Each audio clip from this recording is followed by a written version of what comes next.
Hi everyone, this is Kryluk, back for another daily run, Binding of Isaac Afterbirth. It's been a while, I have to apologize. I got a lot of things were broken. First was my Binding of Isaac wasn't running the dailies. Then my microphone wasn't working, and my keyboard wasn't working. So got that all fixed, but also it's away on my honeymoon. That was nice. I recommend doing that if you get married, if you're one of those people who decide to get married. Also, I've been distracted recently. I've been watching a lot of the Awesome Games Done Quick speedruns. Those are really cool, I have to say. I didn't really watch too many speedruns, like one every now and then. And also, just in general, I guess I was aware of the AGDQ last year, and I might have watched it one or two, but I definitely didn't watch a whole bunch. And this year I've been watching a lot. Like, speedruns are, you know, it's kind of amazing what people have done with them, and all the glitching, but also just like the optimization, the amount of work that goes into it. And I used to be kind of like down on it, you know, on speedrunning, you know. Just like a kind of general philosophy of mine is that if you're gonna put that much effort into something, do it something original. Don't do it as I love proptosis. Don't do it as for all the time you're figuring out how to hack the code and glitch out Mario 64 or whatnot. That's all time you could be doing to cure cancer, make a video, like a sketch, write a book, but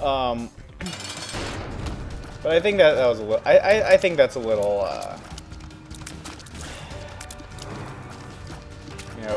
Hypocritical. Here I am recording a let's play of a video. And not making original content. But also, they do amazing things, and the money they use to beat for cancer research is pretty noble. I can't really be too down on that. It's I don't know how many of you are watching. First of all, I think I have about 5 views total at this point. Maybe that'll grow to 6 one day.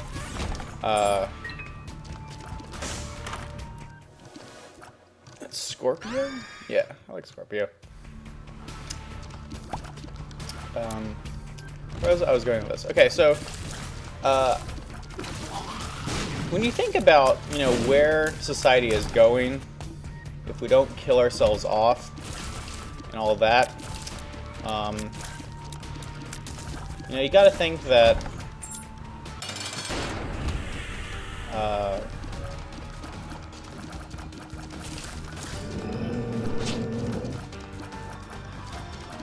so let's assume that we get to a point where we have like artificial intelligences and all that, and we haven't killed ourselves off in some gruesome way as humans, and we actually get to a point where we're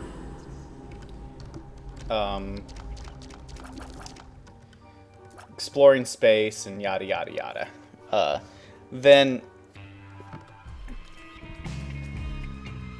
and artificial intelligences and machines are really controlling everything, then you get to a it's like, what do people do in that situation? Well, I have to think that basically people would become content creators. There's a book. If you're a Hunger Games fan, first of all, read. I recommend reading the Uglies trilogy. I think, as far as protagonists go, Tally in that series is a lot more relatable than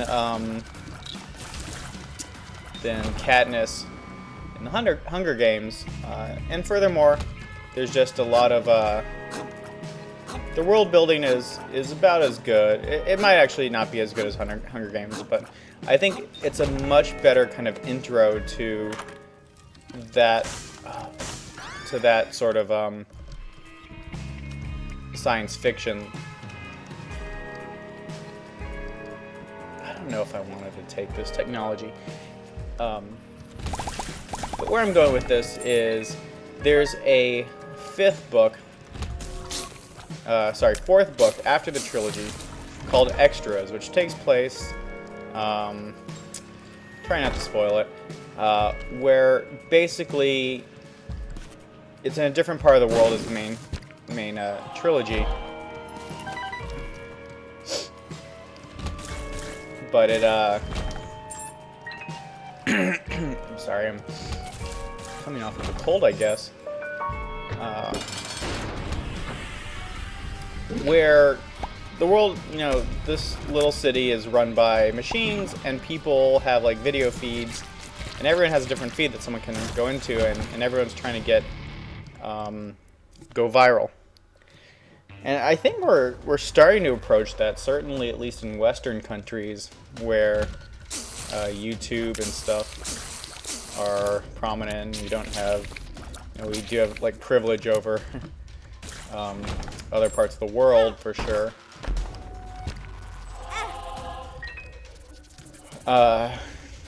Where, you know, like, what do people do when the machines are taking care of all of us?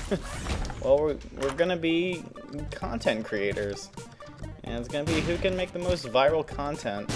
And some of us will be building robots and crap too, and maintain those robots.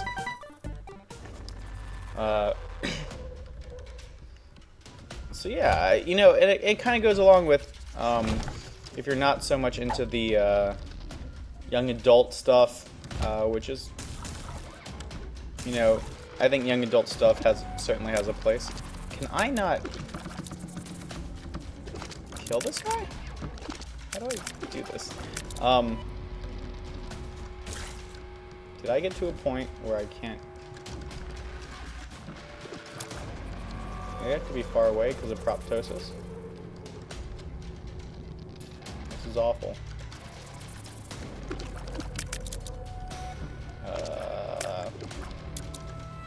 This could be a run. That's how you do that.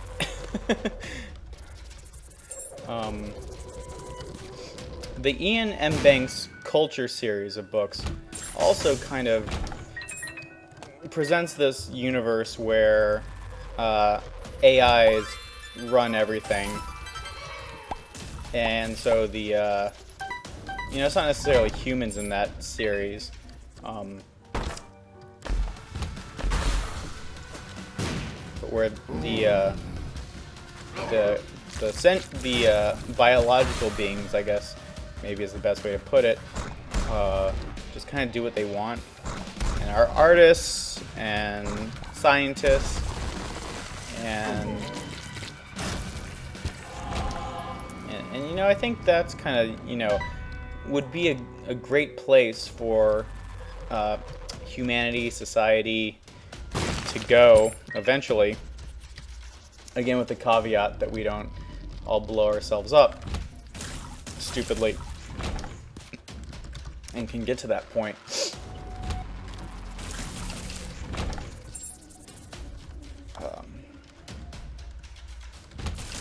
Yeah, so everyone's creating content. Everyone's a fresh content creator in the future. Did not get a double deal there.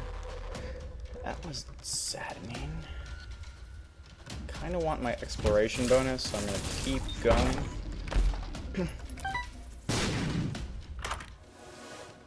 Ooh, Bumbo. Bumbo is just too good. I gotta get Bumbo.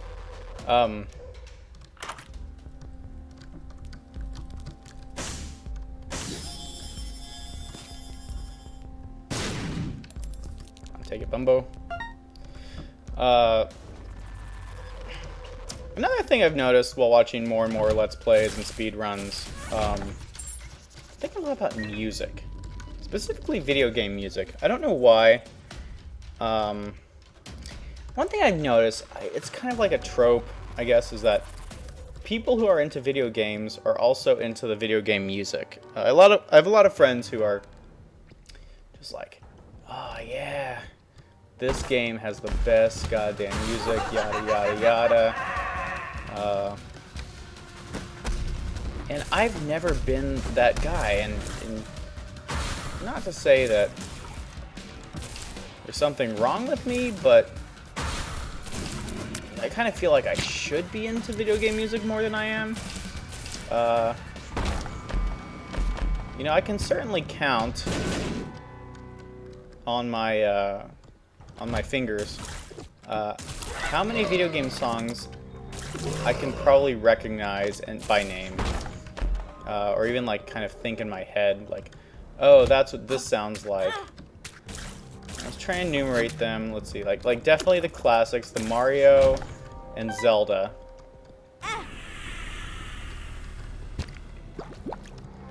Like Mario music is pretty. You know, everyone knows the Mario music. Take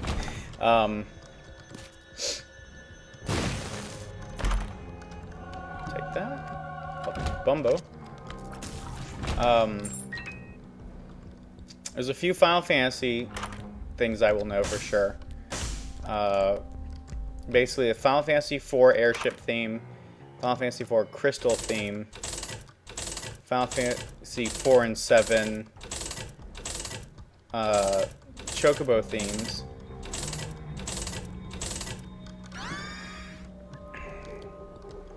Is that it? That might be it.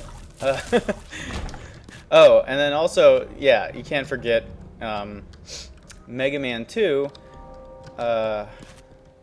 Dr. Wily, Flight.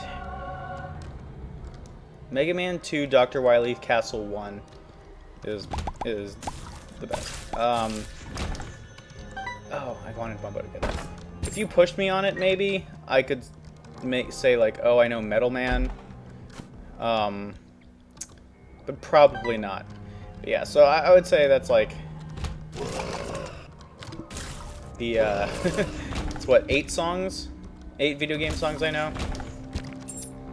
Yeah, I've been watching some, but as I watch some speedruns and other Let's Plays, you know, people kind of rave about the music, and I would normally be playing this with music off.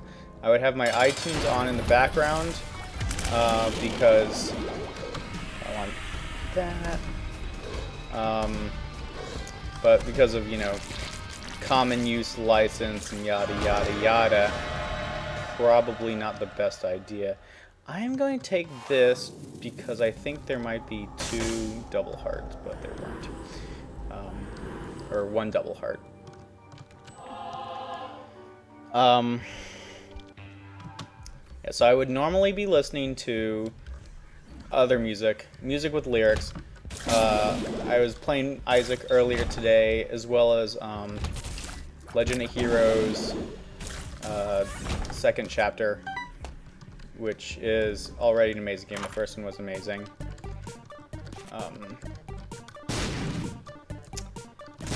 And while listening to the Hamilton soundtrack, because my parents went to go see Hamilton, and we're enjoying that in New York. It's a good musical, you know. There's a lot of hype about it, and it, as far as I can tell, the music is living up to hype. So, you know, that's a rare thing, but a good thing.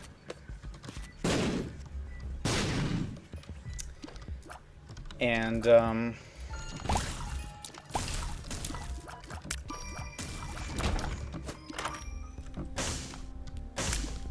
I kind of want chaos.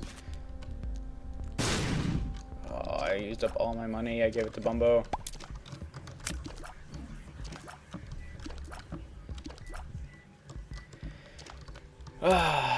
Yeah, so Hamilton.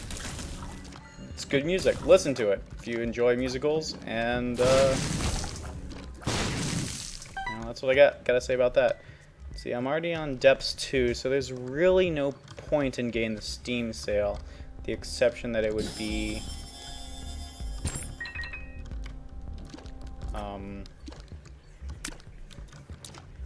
in the Hush fight, when I get there.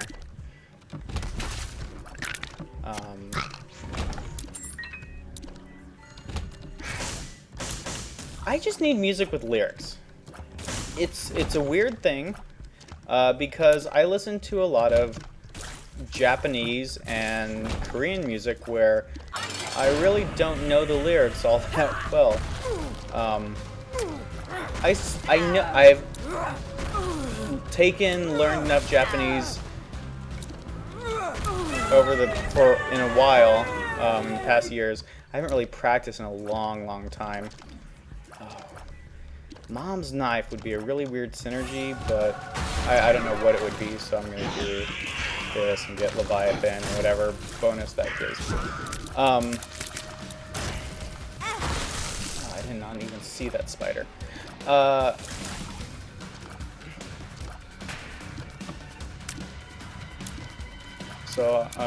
Yeah, I need music lyrics. I don't understand. I understand about 3 words in Korean. You know, like love, little brother, and some various meats. But I really enjoy K-pop. I also have, when you get the albums, a lot of them have instrumental versions of the songs. I don't like the instrumental versions. I like the version with lyrics. It's a quirk of mine. And I recognize that. I didn't realize I could be using Book of Belial. So yeah, I need music with lyrics. I guess is my thesis, my conclusion.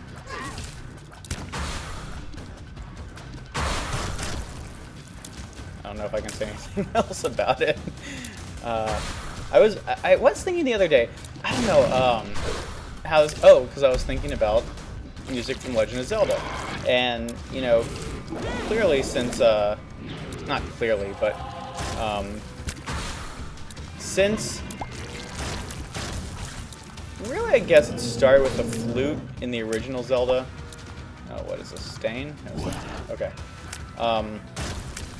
Since Ocarina of Time, music has really been kind of a staple of the Zelda franchise. Or, sorry, Link to the Past, not... Did I say Ocarina of Time? Wind Waker, Ocarina showed up a lot. The stupid Skyward Sword had that harp mechanic that was just awful.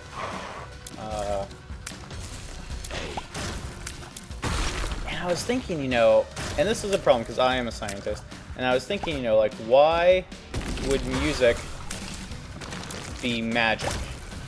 I guess, why would music do magic things? And I have to, like, kind of, you know, in my brain come up with a reason, you know, mechanism that works.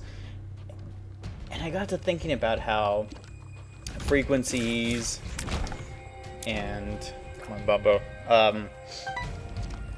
you know, you can hit resonances with music, and it can do unnatural, cool stuff.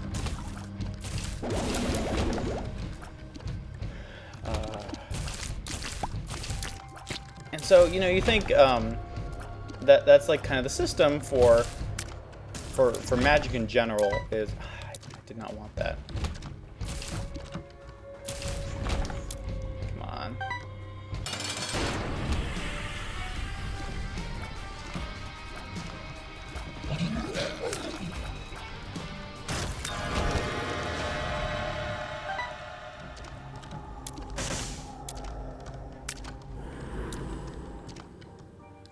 Need the noose, so I'm not going to take it. Now that I've killed the boss and gotten my devil deal, I'm going to explore for the exploration bonus.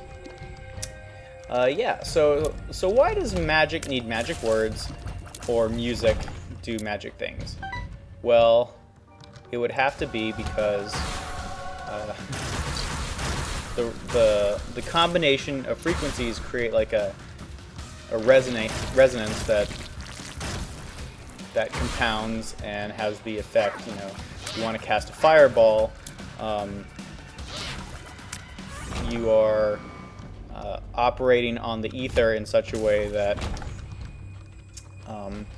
you're basically igniting the molecules of air to catch fire with oxygen and yada yada yada, thanks to that particular set of frequencies. And so pronunciation would have to be really important and stuff. Actually.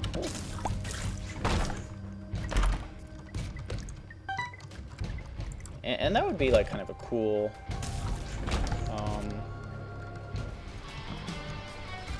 I think it's very similar kind of to how magic, you know, I think it shares some similarities with the rules of magic in the Discworld franchise of novels, which, if you have not read Terry Pratchett, go read Terry Pratchett. I don't care if you're a fan of sci-fi or fantasy or not.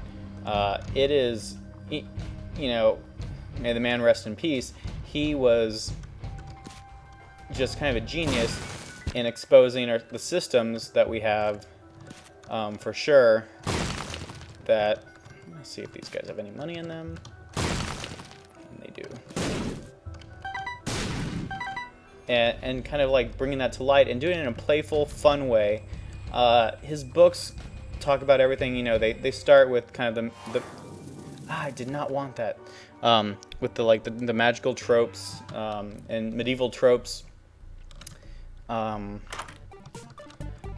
really kind of evolve to dealing with string theory and the motion picture industry and stamps and it's, you know, I can't really start with Small Gods. Is definitely the kind of one where he pokes holes at religion, and is often recommended to first-timers. If you haven't read any of it, Small Gods, there are like a number of kind of realms, not realms, but what do I want to say? There's a number of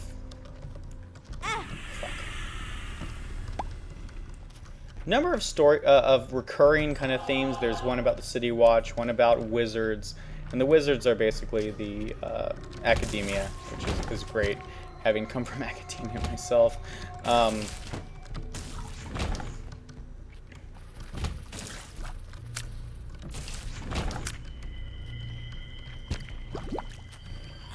But Small Gods is a standalone book, and it deals with religion, and it's fantastic. If you want to kind of jump in from chronologically written order, I think The Color of Magic is the first one, and that kind of kicks off the one with the wizards and the university and academia. But or well, really, that one doesn't start in the academia. That ends up there eventually, but it's one of the wizards, one of the great anti-heroes. Great. Okay, we can use Sacrificial Dagger at least. I don't have to completely injure myself to get the black heart damage, like in the other room where this was a problem. But I'm gonna do it anyway, apparently.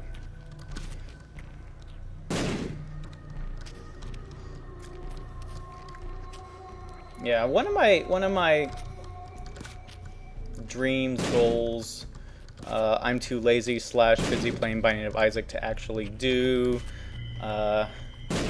is I want to write a science fiction book, and I have to get out of my head how to, that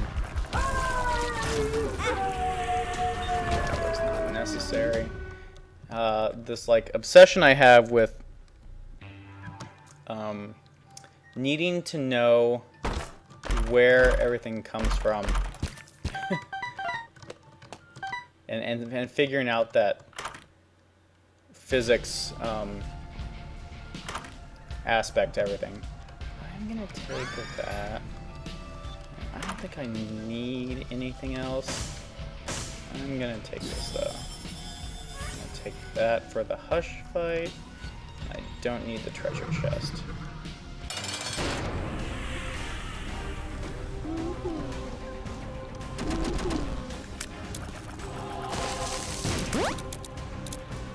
Just let Combo do some work. And I've got some ideas. And the longer I sit with ideas, my problem is, whenever I sit with ideas, I sit and think, well, why this? Well, why that? And eventually, before I know it, I'm forcing myself to try to come up with a full, unified theory of everything based on my stupid science fiction hook. And if it doesn't meet my personal standards, which are ridiculous, then I just give up. It's lovely, right? I wonder if I'm fast enough to get a full ring around this asshole. Nope.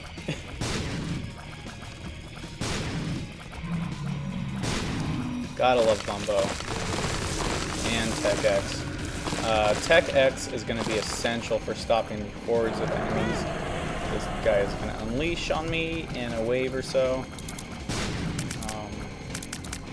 I'm also, I think, a little too fast for my own good.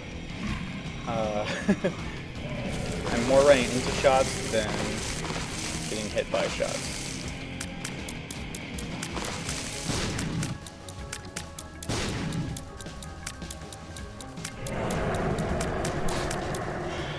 I don't think in my other two recordings, I think I've attempted Hush once and died on him.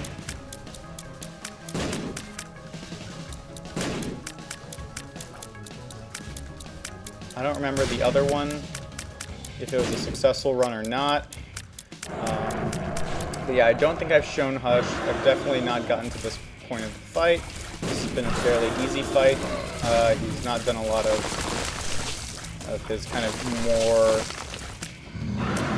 pain in the ass moves, like when he hides and just drops a lot of like buddies to help him. And there he goes. This is probably the hardest boss in the game.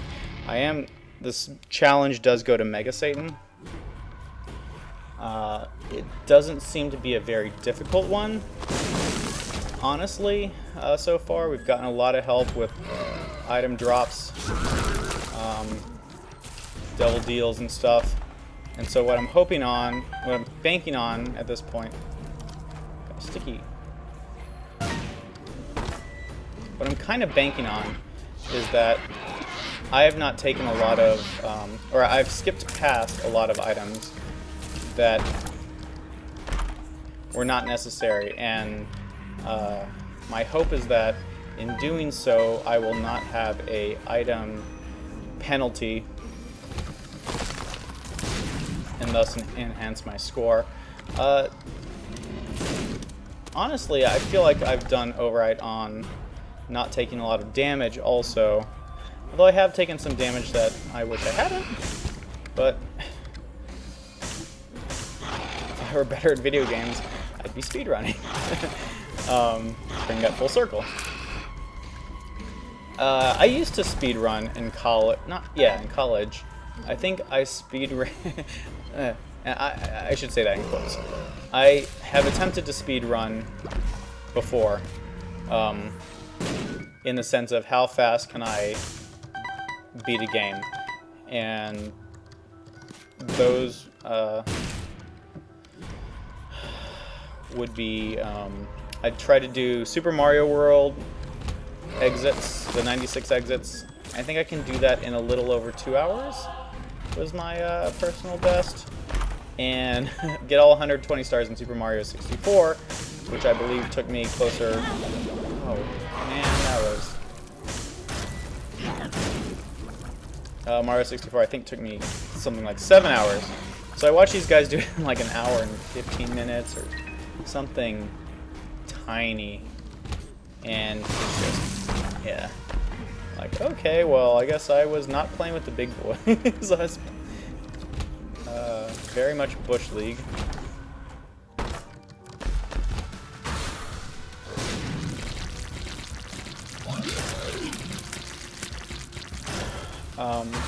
The other thing is, I'm hoping that this seems to be going pretty fast. We're on.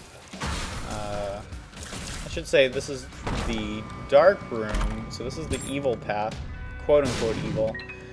It's not like I'm evil for doing this, but in a previous video, I believe I showed going to the chest via the cathedral, which is you know, virtuous symbology. This we're going through Sheol, which is Hebrew for hell, on our way to the dark room, which will then lead us to we can fight Mega Satan in either path, and the difference between the two is that the chest gives you automatically 4 items at the beginning. Joker. You know what? I think the fewer items I take, just the better. I would have taken toothpicks. I don't think I needed hot bombs for any reason. Yeah, so at the beginning of the dark room, you'll see in a second, after I beat Satan, real quick.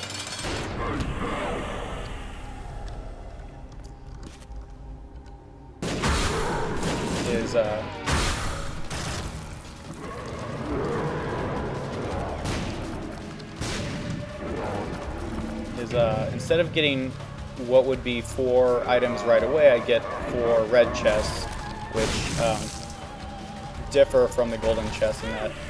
I should not have done that. Yeah, so they have spiders and crap, and so you don't get as many items. Although I'm gonna take Steven for damage up. And we got homing bombs. We don't need homing bombs.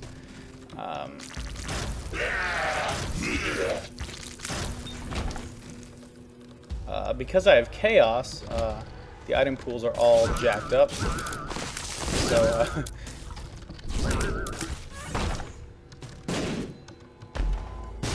don't need goat head. So things that should not be dropping out of the chest, especially. The other thing is I could go fight Mega Satan right away, but it is going to be points bonus to explore. Ooh, Forsaken and Tiny Room, that's an interesting little combo. So although the normal boss of the dark room, which is the Lamb, will not show up, it's still worth it to go to every room, try to find the secret room, which is right there, and the super secret room.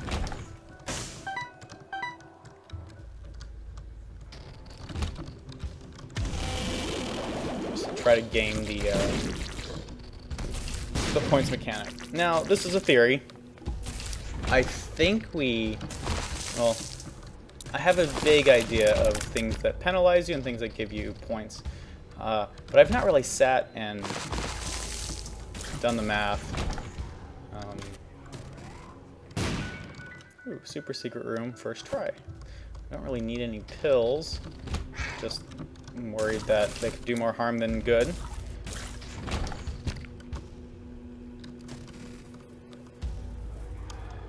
Let's do this quickly. Yeah. I zigged when I could have zagged. And probably should have. Holy shot could be nice. But I'm pretty confident in my character so far, which has a very interesting graphical thing going on with Leviathan, where I look like I have a floating penis or something. I don't know what the hell's going on here. I'm not going to complain. That was dumb. but at least I got my health back. What's bad is that I have no way to tell exactly how much health I have. I'm pretty sure I'm at like 6. I don't want to go below that if possible going into the Mega Satan fight. Did I just get hit by something? Might have been Bumbo dropping a bomb. Alright, well luckily this is the last room before, at least I'm not on red hearts yet, so that's a good sign.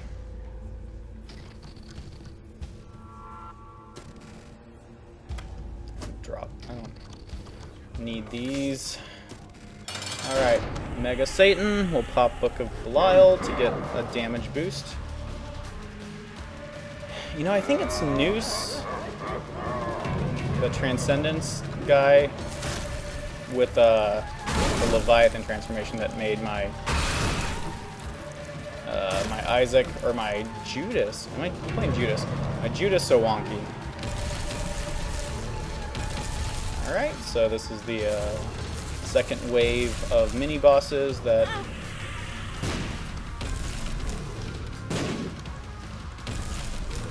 the 7 deadly super sins that Mega Satan's gonna generate.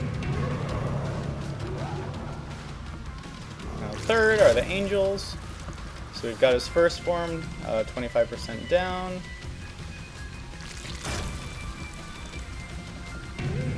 There goes his first form, and we should be looking at a sub 34, unless I stupidly hit Joker, which I did on a practice run just now, right before this, and had to fight Mega Satan twice. But there we go, that's the daily for today, the 17th. I think we did pretty well, but no we didn't. We're in 29-33. That is a bad score. Wow, people... It's got to be that damage penalty because it's huge. And time as well. 4,000 for time. Crazy. Anyway, thanks for watching. If you're watching, hopefully, and we'll get a few more of these hopefully soon.